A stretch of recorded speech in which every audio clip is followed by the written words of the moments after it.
आज घरी जात असताना ब्रिजकांडी हॉस्पिटलजवळ एक मांजर गाडीखाली आली आणि तिथूनच ती मरून पडली. आजूबाजूने लोक येऊन पाहून जात होते, पण कुणीच त्याला उचलायला तयार नव्हतं. माझी गाडी आपसुकच थांबली आणि मी गाडीतून उतरलो. त्या मांजरीला कपड्यामध्ये गुंडाळलं आणि जवळच सफाई कर्मचारी होता त्यांच्याकडे सुपूर्द केले. कारण मुंबईसारख्या या मेट्रो शहरामध्ये मोकळी जागा आणि ते खड्डा मारण्यासाठी माझ्याकडे काहीच अवेलेबल नव्हतं.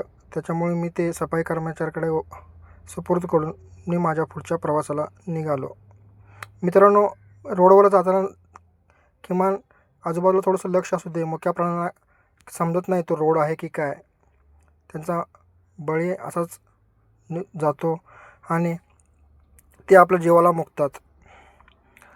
रोडवरून जाताना थोडं सांभाळून इकडे तिकडे बघूनच जावा, म्हणजे या अशा निष्पाप जनावरांना आपला जीव गमवावा लागणार नाही. व्हिडिओ आवडला तर नक्की लाईक करा आणि फॉलो करा. थँक्यू.